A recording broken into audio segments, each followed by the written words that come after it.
안녕하세요. 30대 중반의 유부녀입니다.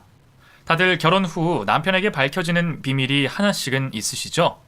저 또한 결혼 전 몰랐던 일을 결혼하고 나서 알게 된 게 하나 있는데 역대급으로 끔찍한 존재가 있답니다. 어떤 일이 있었는지 지금부터 써보도록 하겠습니다.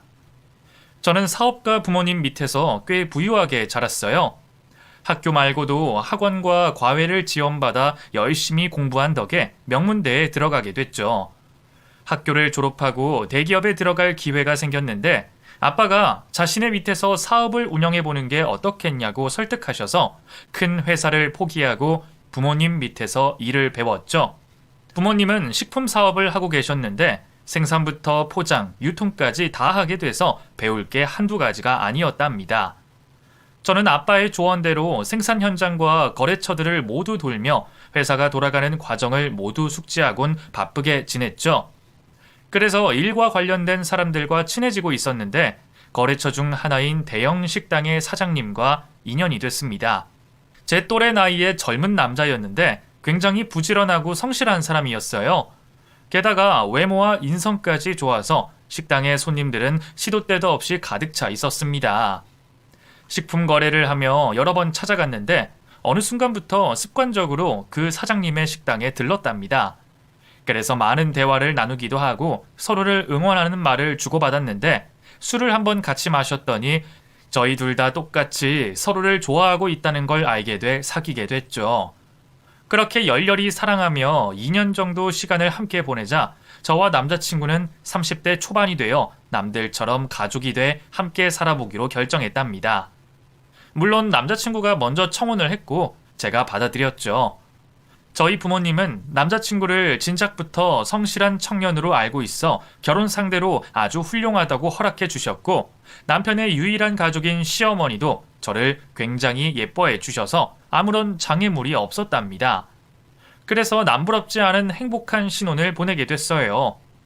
그이는 변함없이 성실하게 가게를 운영했고 저는 회사에 나가 제자리를 지키며 열심히 일해 나갔습니다. 하지만 이듬해 코로나라는 전염병이 찾아와 남편의 가게는 주저앉게 돼버렸습니다. 상인들 모두가 그랬던 것처럼 손님 보는 게 하늘의 별 따기가 됐죠. 그이는 배달까지 직접 다니며 일해서 겨우 가게세를 내며 버텼습니다. 저희 회사 역시 식품 사업이라 매출이 반의 반토막 이상으로 떨어져서 힘든 상황이었습니다. 직원들 월급을 주고 나면 회사 이윤이 거의 남지 않을 정도여서 남편과 저는 생활비를 아끼며 지냈어요. 남편이 사정이 너무 좋지 않아 생활비를 제 돈으로 쓰게 되자 엄청 미안해하기도 했네요. 여보, 코로나 때문에 가게 매출이 너무 저조해. 배달로 월세를 겨우 내고 버티는 꼴이라 당신한테 생활비 한 푼 주지 못하고 있네. 괜찮아. 언젠가 풀리겠지. 지금 다 힘든 시기니까 잘 버텨보자. 혹시 가게 운영하는데 모자란 돈 있으면 말해. 내가 보태줄 테니까. 아니야. 배달은 꾸준히 들어오고 있으니까 충분히 버틸 수 있어. 대신 당분간 생활비 못 주더라도 이해 좀 해줘. 미안해, 여보. 그이는 힘든 상황에서도 긍정적인 마음으로 일했고 저에게 연신 미안하다는 말을 해주며 꿋꿋이 잘 버텨나갔습니다. 아주 힘든 상황에서도 이런 모습이니 이 남자와 결혼하기를 잘했다는 생각을 하루에도 수십 번씩 했답니다. 코로나로 인해 정부에서 6시 이후 영업을 중지하라는 시정이 떨어지면서 남편의 상황은 더 나빠졌어요. 그래서 제가 몇 달간은 월세를 대신 내줬답니다. 여보, 너무 고맙고 미안해. 잘 버틸 수 있을 줄 알았는데 영업시간 제한이 걸리니까 적자만 드네. 나 가게 접어야 할까봐. 가게를 접다니. 지금까지 잘 버텨왔으면서 약한 소리를 왜 해? 조금만 더 기다리면 코로나도 다 지나갈 테니까 어리석은 생각하지 마. 고마워, 여보. 대신 가게가 살아나면 내가 이자까지 다 갚아줄게. 그렇게 도움을 주고받으며 잘 버티고 있었는데 어느 날 상상도 못할 일이 생겼답니다. 집 초인종이 울려서 나가봤더니 남편의 누나라는 사람이라고 하더군요. 하지만 그이는 외동이어서 잘못 찾아왔다고 인터폰에 대고 말했습니다. 저기 제 남편은 외동이에요. 집을 잘못 찾아오신 것 같습니다. 여기 박하준 씨 집 아니에요? 분명 여기가 맞다고 그랬는데. 박하준이요? 제 남편 이름이 맞긴 맞는데. 뭐야? 그럼 내 동생 집이 맞네. 난 당신 시누이예요. 문 좀 열어주세요. 너무 놀란 저는 안방에 있는 남편을 불러 상황을 전했습니다. 여보, 당신한테 누나가 있었어? 지금 집 앞에 와 있는 여자가 당신 누나래. 제 말에 그이는 당황한 기색을 감추지 못했습니다. 그게 사실은 당신한테 숨긴 게 있어. 나 외동이 아니라 위에 누나가 한 명 있었어. 그런데 왜 속였어? 무슨 사연이라도 있었던 거야? 배다른 남매나 뭐 그런 거? 아니, 사실은 말이야. 그 5년 전에 누나가 사규죄로 감옥에 갔었어. 뭐? 감옥? 숨겨서 미안해. 집안에 전과자가 있다고 하면 당신이 날 받아주지 않을까봐 그랬어. 당신한테 화도 나고 많이 혼란스럽다. 미안해. 입이 10개라도 할 말이 없어. 그럼 문은 열어줄까? 멀리서 찾아왔는데 얼굴이라도 볼까? 그럼 식구가 찾아왔는데 문전박대를 하겠니? 당신이 열어줘. 알겠어, 여보. 그냥 잠깐 온 것 같으니까 뭐 준비할 거 없어. 가만히 앉아만 있으라고. 이윽고 현관문이 열리자 껌을 질겅질겅 씹으며 시누이가 들어왔습니다. 나 문 빨리 못 여냐, 이 자식아? 누님이 추운 데서 벌벌 떨어야 되겠냐고. 누나, 오랜만이야. 언제 출소한 거야? 아직 출소일 되려면 몇 달 남았잖아. 모범수로 가석방 됐다. 야, 박하준, 너 누나가 반갑지 않은 거냐? 왜 표정이 썩어 있는 거야? 갑자기 찾아왔으니까 그러지. 여기 나 혼자 사는 집이 아니라 와이프랑 사는 신혼집이라고. 그래, 잘났다. 이 누님 없이 장가 가니까 좋냐? 그런데 왜 네 와이프가 내 존재를 모르는 거냐? 멀쩡한 누나가 있는데 왜 외동이라는 소리를 하냐고? 그거야, 감옥 간 누나가 있다고 하면 와이프가 날 거절할지 모른다는 생각이 들어서 숨긴 거야. 부끄러운 게 사실이긴 하잖아. 이 자식이 누나가 쪽팔리다고? 내가 사기를 친 게 아니라 억울하게 들어간 거라고 몇 번을 말해. 그리고 너 왜 면회도 안 왔냐? 내가 널 얼마나 기다렸던 줄 알아? 두 사람이 티격태격하는 걸 막으려고 처음 본 시누이에게 인사를 건넸습니다. 형님 안녕하세요. 처음 뵙겠습니다. 하준 씨랑 결혼한 김지유라고 해요. 그러자 시누이는 저를 위아래로 스캔하더니 자기가 내 올케구나. 반가워. 내가 윗사람이니까 말 놔도 되지?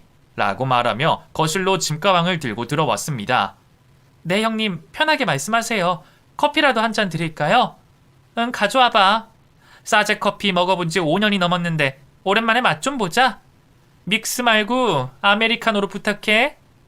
저는 불편한 마음으로 커피를 타서 시누이에게 가져다 줬고 거실에 나란히 앉아 대화를 나눴습니다. 주로 시누이가 남편에게 어떻게 지냈는지 묻고 대답했는데 할 말이 끊어지자 본론을 말하더군요. 하준아, 올케. 나 지금 막 출소하고 여기 온 거야. 오갈 데가 없어서 당분간 신세 좀 져야 할 것 같은데 괜찮지? 시누이가 아무렇지 않게 저희 집에 살겠다고 말하자 남편이 이를 막아섰습니다. 누나, 그건 말도 안 되는 소리야. 우리 신혼집에 와서 살겠다니. 엄마 집 가서 살아도 되잖아. 엄마 집은 시골 총구석이잖아. 내가 거기서 무슨 일을 할 수 있겠어?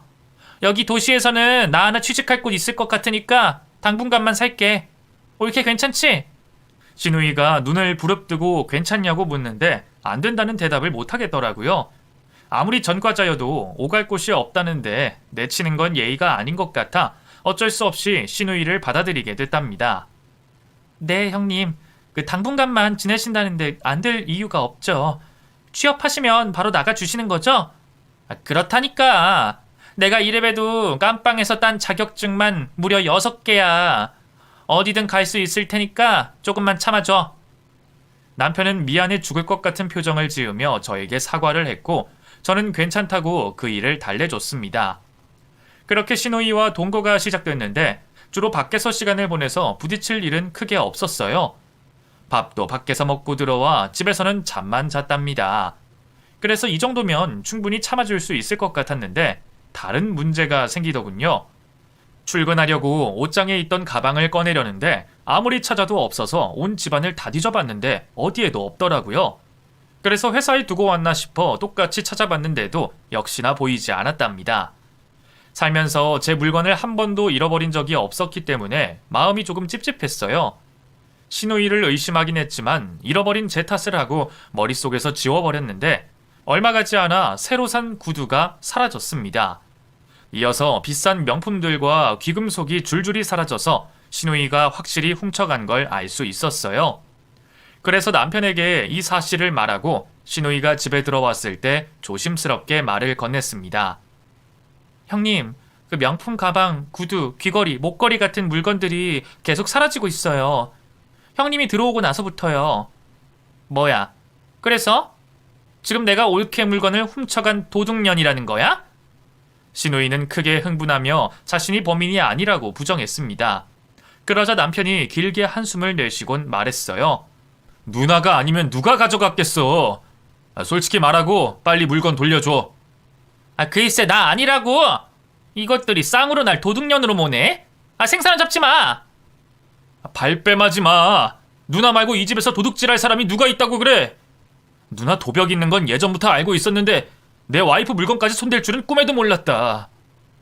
여러 말 말고 내 와이프 물건 어떻게 했어? 솔직히 불어. 남편이 확신에 찬 눈빛으로 묻자 시누이가 실토하기 시작했습니다. 나 자식. 모른 척 좀 하면 덧나나? 그래 맞아. 내가 돈이 궁해서 올케 물건 몇 개 슬쩍 해서 갖다 팔았어. 알다시피 요즘 일자리 잡는 게 좀 어려운 게 아니라서 돈이 좀 필요했거든. 그런데 올케, 그 많은 가방이랑 구두를 맨날 세어보고 있는 거야? 나는 티가 안 나는 줄 알았는데 말이야. 그리고 꼴랑 가방이랑 구두 좀 가져갔다고 내 동생한테 잃은 거야? 진짜 진상이다. 집이 부자라고 해서 조금 슬쩍 한 거 가지고 이 난리부르스를 추다니. 있는 것들이 더하다더니 옳게 보고 하는 말인가 보네. 치사 빤스다. 형님, 지금 그걸 말이라고 하시는 거예요? 형님이 가져가신 물건들 모두 선물 받은 것들이에요. 다 의미가 있는 거라서 제가 아끼는 것들이라고요. 돈이 필요하시면 차라리 용돈을 달라고 하셨으면 됐잖아요. 그래? 그럼 나 용돈 좀 줘. 나 깜빵에 다녀온 뒤로 물가가 왜 이리 많이 오른 거야? 돈 쓸 때 많으니까 얼른 줘. 참고로 10,000원짜리 말고 50,000원짜리로 채워서 줘라. 뭐라고요? 진짜 어이가 없네요. 이 상황에서 나 두껍게 용돈을 달라는 시누이가 정말 대단하더군요. 저는 혀를 차고 방으로 들어가 버렸습니다. 그리고 남편이 옷장과 서랍장을 자물쇠로 잠가버렸습니다. 이미 훔쳐간 물건은 할 수 없고 남아있는 제 물건이라도 지켜야 한다면서 말이죠. 그이는 연신 미안하다는 말을 하며 제 앞에서 고개를 제대로 들지 못했습니다. 저는 남편의 얼굴을 봐서 참기로 하고 아무 일 없다는 듯이 지냈어요. 그런데 시누이가 남편이 잠가둔 자물쇠를 풀고 제 물건을 또 훔쳐갔답니다. 제가 따로 용돈을 챙겨줬는데도 말이죠. 더는 참을 수가 없어서 시누이가 들어오길 기다렸다가 쓴소리를 뱉어냈어요. 형님, 또 제 물건에 손을 대셨더군요. 정말 해도 해도 너무하신 거 아니에요? 제가 용돈 드렸는데 왜 또 물건을 훔쳐가셨어요? 올케야말로 옷장하고 서랍장에 채워둔 자물쇠 뭐야? 그거 보고 나 기분 나쁘라고 해놓은 거지? 올케가 너무 괘씸해서 엿 좀 먹이려고 자물쇠 풀고 가방 하나 세볐다. 그리고 그런 허접한 자물쇠는 나한텐 식은 죽 먹기야. 눈 감고도 풀 수 있다고. 그러니까 쓸데없는 짓 하지 말고 그냥 열어놔. 지금 그걸 말이라고 하세요? 물건 훔쳐간 게 자랑이시냐고요? 그리고 자물쇠는 제 남편이 달아놓은 거예요. 어쨌거나 이미 벌어진 일을 되돌릴 수는 없어. 올케 가방은 중고 매장에 갖다 팔았으니까 그만 들들 볶아. 나 피곤하니까 건들지 마. 형님, 더 이상은 안 되겠어요. 이 집에서 나가주세요. 뭐야? 오갈 데 없는 시누이를 내쫓겠다는 거야? 제가 원룸 보증금 빌려드릴 테니까 나가주세요. 형님이 제 물건에 손대는 거 더는 봐드릴 수가 없습니다. 시누이는 어이없다는 표정으로 돌아보더니 자기는 비좁은 원룸에서 지낼 수 없으니 최소한 빌라 전세금을 달라고 말했습니다. 오갈 데 없는 사람을 받아줬더니 보따리 내놓으라는 꼴이었죠. 방으로 들어가려는 시누이의 손목을 잡고 오늘 밤이 마지막이니 짐을 싸라고 경고했습니다. 형님, 오늘 밤만 보내고 내일 나가세요. 제가 원룸 보증금 1,000만 원 드릴 테니까 그거 받고 나가세요. 아셨어요? 치, 지금 나랑 해보자는 거야? 야, 나 네 시누이야. 네가 어려워해야 할 사람이라고. 투룸 빌라 이하로는 절대 안 나갈 거니까 그런 줄 알고 꺼져. 형님, 저한테 돈 맡겨 놓으셨어요? 갑자기 나타나서 저희 집에 사는 것도 모자라서 남의 물건까지 훔쳐놓고 나가라니까 전세금을 달라고요? 정말 어이가 없네요. 형님 내일 나가실 때 짐이 그대로 있으면 제가 갖다 버릴 거예요. 그리고 현관 비밀번호 바꿔서 못 들어오게 할 거라고요. 아, 현관 도어락도 쉽게 풀 수 있으시죠? 아예 지문 인식으로 바꿔버릴 테니까 그런 줄 아세요. 제 목소리를 듣고 남편이 자다 말고 상황을 정리해 주려고 나왔습니다. 누나, 내일 나가. 나도 누나랑 사는 거 너무 싫어. 내 와이프 물건 건드리고 신경 건드리는 거 못 봐주겠다고. 누나가 이 집에서 살 권리는 하나도 없으니까 무조건 나가. 아유, 더럽고 치사하다. 알았어. 나갈 테니까 보증금 줘. 안 그래도 사업 투자 받기로 해서 대박칠 조짐이 보이는 중이거든. 부부가 쌍으로 지랄이네. 때가 되면 어련히 나갈 텐데 그걸 기다리지 못하니. 결국 욕까지 먹어가며 시누이를 집에서 내보냈습니다. 물론 제 돈 1,000만 원을 주면서 말이죠. 이후 시누이의 얼굴을 안 보고 사니 이렇게 천국 같을 수가 없었습니다. 남편의 가게는 곧 정부에서 위드 코로나 지침이 내려와서 자리를 잡아갔고 저희 회사도 다시 매출이 조금씩 오르기 시작했어요. 모두 잘 풀려서 남편과 저는 매일이 파티하는 기분이었답니다. 여보, 우리 가게 매출이 코로나 전만큼이나 잘 나오고 있어. 여기 생활비 그동안 못 준 거 몰아서 다 줄게. 너무 무리하는 거 아니야? 그래도 여유자금은 가지고 있어야지. 괜찮아. 당신이 여러 번 도와준 덕분에 여유자금은 필요 없어. 가게 대출금도 거의 다 갚아서 돈 들어갈 데가 많지 않아.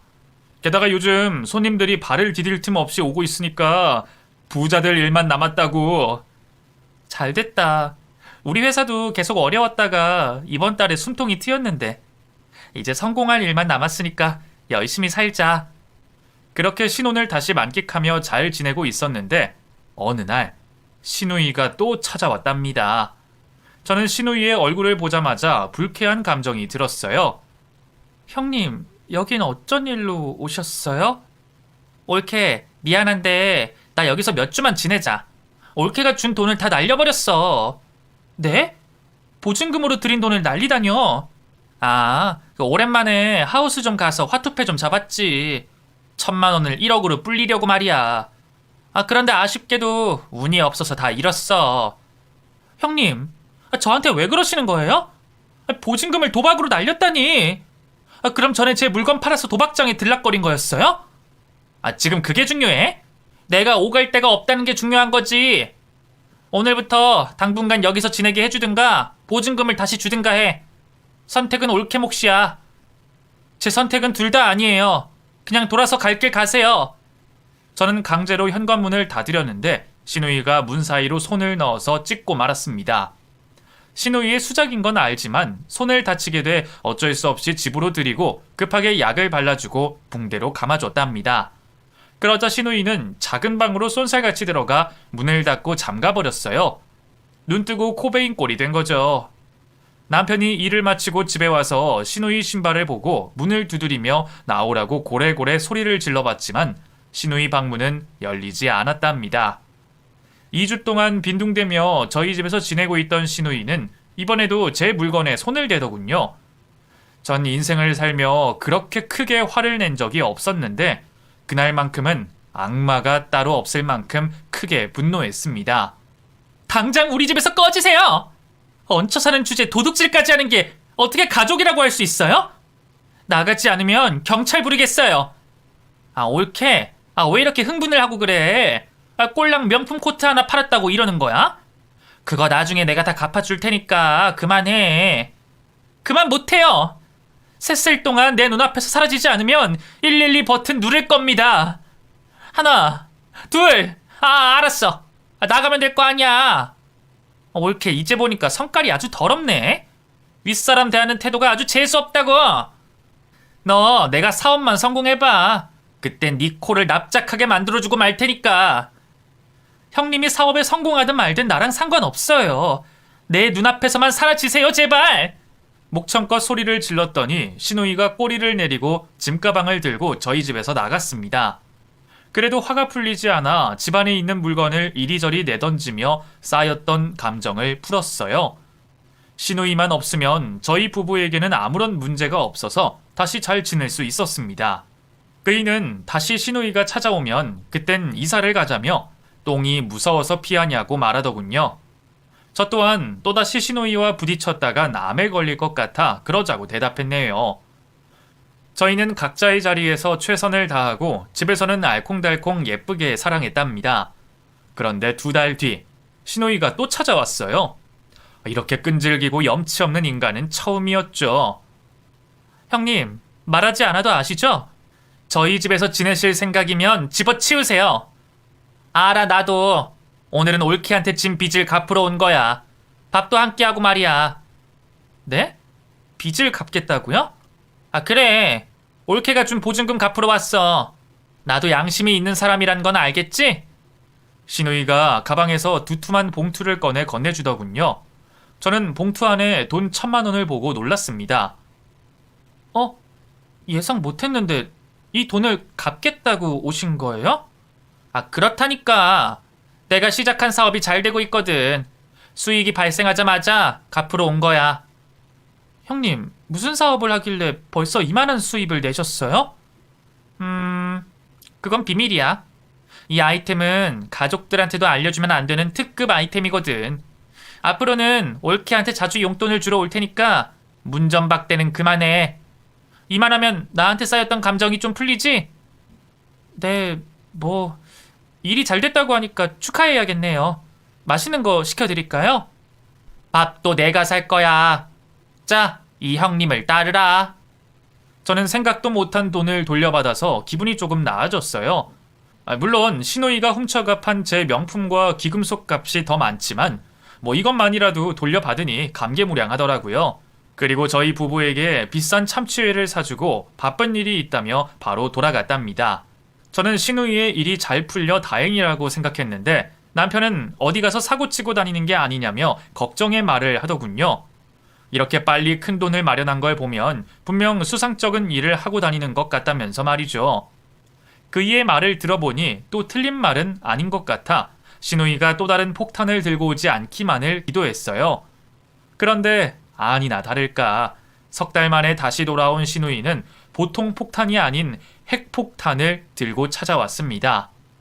집안에 들어온 시누이가 다급한 목소리로 부탁을 시작했어요. 하준아, 올케, 나 좀 도와줘. 내 사업 동업자가 투자금을 들고 날라버렸어. 그래서 지금 사업이 망하게 생겼어. 일은 올스톱되고 투자자들이 들고 일어서서 투자금을 돌려달라고 난리라고. 하준아, 올케, 나 3억만 빌려줘. 내가 무슨 수를 써서라도 3개월 안에 갚을게. 진짜 한시가 시급하니까 빨리 좀 부탁해. 시누이의 말에 기가 차서 말이 나오지 않았습니다. 정말이지 사고뭉치가 있다면 시누이를 두고 하는 말일 거예요. 남편도 저만큼이나 놀라고 화가 나서 시누이에게 목소리를 높였습니다. 누나, 3억이 네 집 개 이름이야? 도대체 밖에서 무슨 짓을 하고 다니길래 3억을 빚져? 감옥에서 나온 지 몇 달이나 됐다고 또 사고를 치냐고! 형님, 그런 큰 돈은 저희도 없어요. 코로나 때문에 타격이 커서 그런 돈은 가지고 있지도 않다고요. 하준이는 가게가 어려웠다가 요즘 풀렸다고 치더라도 올케는 아니잖아. 자기 집 엄청 부자잖아. 제발 나 좀 살려줘. 사업장을 굴리든 돈을 갚든 해야 해. 만약 아무것도 못하면 난 다시 감옥에 가게 될 거야. 아직 집행유예 기간이라 더 큰 처벌을 받게 될 거라고. 죄송하지만 안 됩니다. 처벌 받으시든지 다른 데서 돈을 구하시든지 하세요. 저희는 아무런 도움 드리지 못합니다. 올케, 1억이야? 하나밖에 없는 시누이가 부탁하는데 모른 척 하기야? 네, 모른 척 할 겁니다. 그리고 계속 이런 식으로 찾아오시면 저 이 사람과 이혼할 거예요. 그러니까 저희 찾아오실 때는 돈 문제가 있거나 오갈 데가 없을 때 찾아오지 마세요. 제가 단호하게 말했더니 남편이 시누이 때문에 이혼당할 위기에 처해 당장 나가라고 소리를 질렀습니다. 그러자 시누이가 눈물을 흘리며 넙죽 엎드려 구걸을 시작했어요. 올케, 아니 지우야, 이 언니가 이렇게 빌게. 나 그 돈 못 갚으면 진짜 죽어버릴지도 몰라. 다시 감옥에 가니니 세상을 포기하고 말 거라고. 이렇게 애원할 테니 제발 도와줘. 아니 살려줘 지우야. 형님, 같은 말 되풀이하는 것도 이젠 지치네요. 전 단 10원도 도와드릴 마음 없습니다. 그만 돌아가세요. 옳게, 지우야. 아니 선생님, 제발 살려주세요. 저 그 돈 못 갚으면 진짜 죽어요. 신우이는 저에게 극존칭을 쓰면서까지 돈을 구걸했습니다. 하지만 저는 끝까지 돈을 내어주지 않겠다고 거절했답니다. 결국 아무것도 얻지 못한 신우이가 자리에서 일어나더니 눈물을 닦고 욕을 짓거리더군요. 이 연병할 년, 너 내가 저주할 거야. 평생 지옥 같은 인생을 살라고 저주를 퍼부을 거라고. 저한테 저주를 퍼붓든 말든 빨리 나가세요. 더 이상 형님하고 엮이고 싶지 않으니까 제발 찾아오지 마세요. 그렇게 신우이는 빈손으로 저희 집에서 나가버렸습니다. 남편은 저에게 아주 잘했다고 말해주면서 이사를 가자고 하더군요. 요즘은 가족 간에도 등본을 조회하거나 주소를 열람할 수 없게 할 수 있다며 신우이와 완전히 연을 끊어버리자고 진지하게 말했답니다. 저는 그이의 말을 거부하지 않고 바로 집을 내놓고 떠나자고 대답했네요. 그래서 저희는 부동산에 집을 내놓고 틈틈이 짐 정리를 하고 있었습니다. 코로나가 풀린 지 얼마 되지 않아서 집을 보러 오는 사람이 없었지만 한두 달 안으로 떠날 수 있을 거라 생각이 들었죠.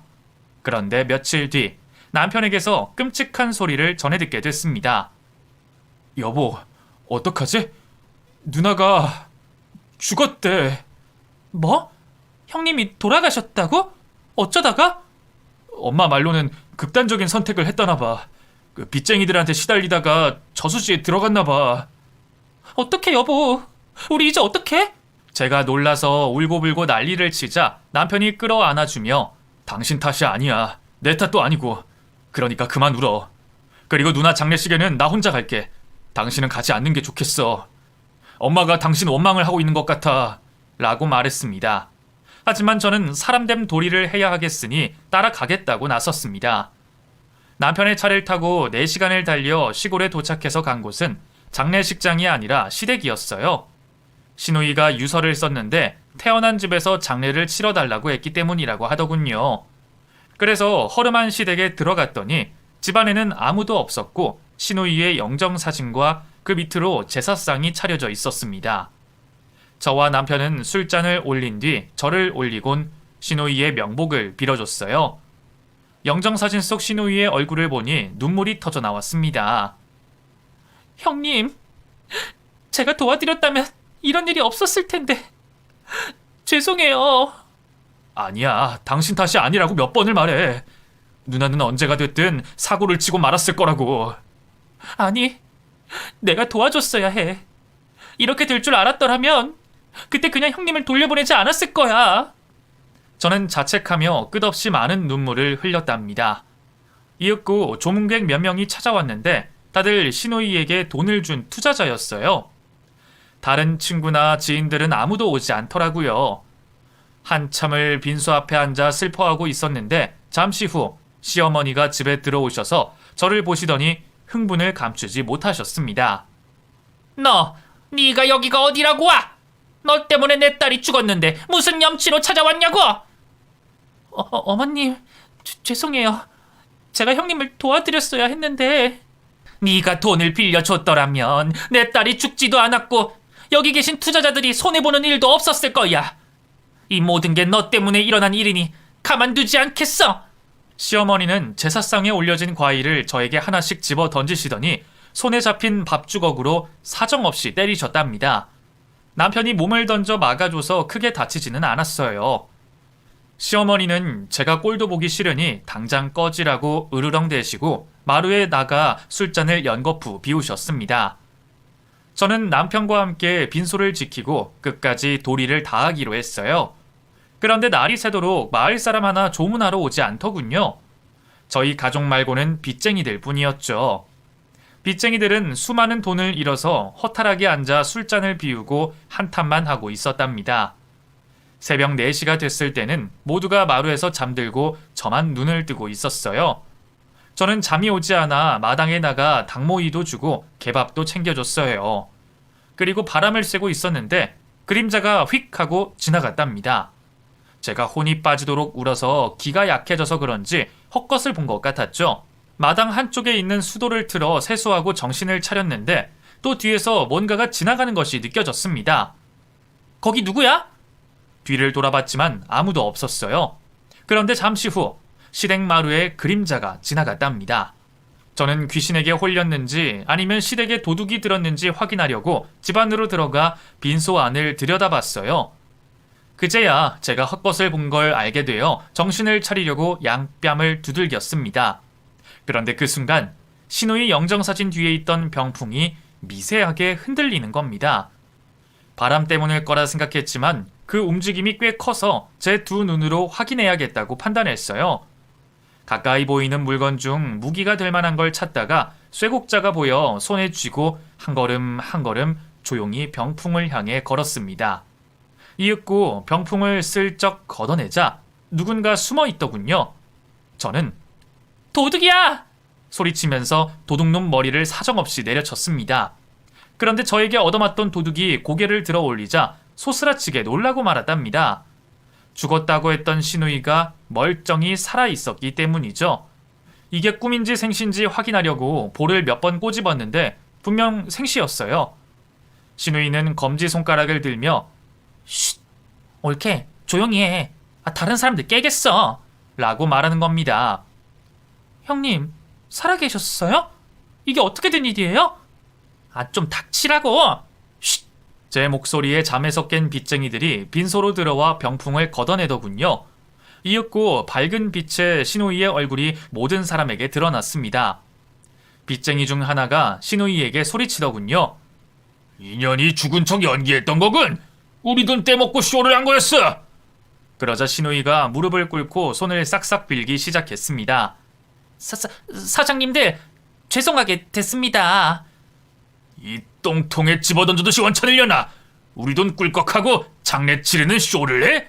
이거 아주 악질 중에 악질이구만. 너 우리 돈 어떻게 했어? 도박판에서 다 날려먹었지? 사장님, 죄송해요. 제가 어떻게 해서든 돈을 꼭 갚을 테니까 조금만 기다려주세요. 우리가 또 속을 것 같으냐? 경찰에 신고해서 콩밥 먹이고 말겠어. 빚쟁이들은 시누이의 머리채를 잡고 경찰에 신고하더군요. 상황을 다시 정리하자면 사기꾼 기질이 다분했던 시누이가 유령 회사를 만들어 투자자들에게 돈을 뜯어내 도박판에서 돈을 모조리 날리고 만 겁니다. 그래놓고 저희 부부를 찾아와서 동업자가 돈을 갖고 튀었다고 거짓말을 하며 돈을 요구했던 거예요. 시누이는 돈을 갚지 못해 다시 감옥에 갈 상황이 다가오자 시어머니와 짜고 거짓 장례를 치르게 된 겁니다. 진짜 이 정도면 사기꾼의 끝판왕 아닌가요? 여하튼 기가 막힌 상황에서 시어머니는 시누이에게 타박하더군요. 이 멍청한 년아, 그러게 왜 집에 끼어들어와? 헛간에 몰래 숨어있으라니까 왜 나와서 들키냐고, 이 털 떨어진 년아. 엄마가 헛간에 하루 종일 있어 봤어? 얼마나 춥고 무서운 줄 알아? 뜨뜻한 방에 잠깐 몸 좀 녹이려고 왔는데 올케년이 소리치는 바람에 걸린 거야. 나를 욕할 게 아니라 전년을 탓하라고. 이에 시어머니는 저에게 달려와 따귀를 날리려고 하자 남편이 이를 막아줬습니다. 엄마, 이게 뭐하는 짓이에요? 애먼 사람한테 괜히 화풀이를 하고 그러세요. 누나가 잘못을 했으면 엄마라도 어른답게 대처를 하셨어야죠. 똑같이 사기치는 게 말이 돼요? 이놈의 집구석 정말 지긋지긋하네요. 어릴 때부터 참고 살아왔는데 더 이상은 안 되겠어요. 엄마랑 누나 이제 죽을 때까지 안 보고 살겠어요. 뭐야? 이 호로 자식아? 애미 앞에서 못하는 소리가 없어. 네 누나를 살리겠다고 한 짓을 이해 못하냐? 그리고 네 처가 도와줬더라면 이런 해괴망측한 일은 꾸미지도 않았을 거라고. 제 아내 탓 좀 그만하세요. 이 사람이 도대체 뭘 잘못했길래 못 잡아먹어서 안달이에요. 엄마나 누나나 구제불능입니다. 똑같이 시궁창 바닥에서 콩밥이나 먹고 사세요. 시어머니는 분노하며 남편을 때리려고 달려들었는데 그 순간 경찰차가 사이렌을 울리며 시댁 마당에 도착했답니다. 빚쟁이들이 어떤 일이 있었는지 자세히 말해주자 경찰들은 시누이는 물론이고 시어머니까지 경찰차에 태워갔습니다. 저와 남편은 시댁을 정리하지 않고 경찰서에 들러 조서를 쓰고 집으로 돌아갔답니다. 남편은 앞으로 시댁 식구들을 절대 만나지 않겠다고 약속하면서 저에게 진심 어린 사과를 해줬어요. 여보, 미안해. 이젠 미안하다는 말을 하는 것도 너무 미안하다. 당신이 이혼하고 싶다 하면 놓아줄게. 하지만 나한테 기회를 준다면 두 번 다시 엄마랑 누나를 만나게 하지 않을게. 나 당신이랑 이혼할 마음 없어. 하지만 어머님과 형님은 평생 보고 싶지 않아. 당신이 두 사람과 연을 끊겠다면 믿고 살아볼게. 고마워, 여보. 난 약속 끝까지 지킬 거야. 그러니까 우리 둘이서만 행복하게 살자. 내가 잘할게. 그렇게 남편의 결심을 믿고 이혼은 하지 않기로 했습니다. 몇 주 뒤 시어머니와 시누이의 재판이 열려서 저희 부부가 증인으로 참석하게 됐어요. 꾸밈 하나 없이 솔직하게 묻는 말에 대답했더니 피고인석에 앉아있던 두 모녀가 으르렁거리며 쏘아보더군요. 끝까지 잘못을 뉘우치지 못하고 저 때문에 감옥에 가게 됐다고 생각하는 것 같았죠. 그래도 뭐 앞으로 볼 사람이 아니니 상관하지 않았습니다. 재판은 두 사람 모두 징역을 피하지 못했어요. 시누이는 사기죄와 집행유예 기간에 범죄를 일으켜 꽤 무거운 형량을 받게 됐고, 시어머니는 범죄 공모와 사기로 길지 않은 형량을 받았답니다. 모녀는 나란히 법정에서 나가 그대로 감옥으로 거처를 옮기게 됐죠. 이후 남편과 저는 집이 팔려서 다른 곳으로 이사를 했어요. 감옥에 간 두 모녀가 찾지 못하도록 가족도 주소 열람을 하지 못하도록 금지시켜서 다시 볼 일은 없게 됐답니다. 저는 이 사건을 겪고 한동안 불안증이 있어서 심리치료를 받았습니다. 다행히 몇 주 동안 꾸준히 치료를 받았더니 두 모녀의 생각이 덜 나게 됐죠. 또 남편이 자기도 힘들 텐데 저를 많이 위해줘서 금세 좋아졌죠. 저희는 이사한 집에서 다시 신혼으로 돌아가 달달하고 화끈한 부부 생활을 했답니다. 그 결과 2달 만에 아이가 들어서게 돼서 큰 행복을 가질 수 있었어요. 1년이 지난 지금 제 품에는 딸아이가 안겨있고 남편이 제 옆을 지켜주고 있답니다.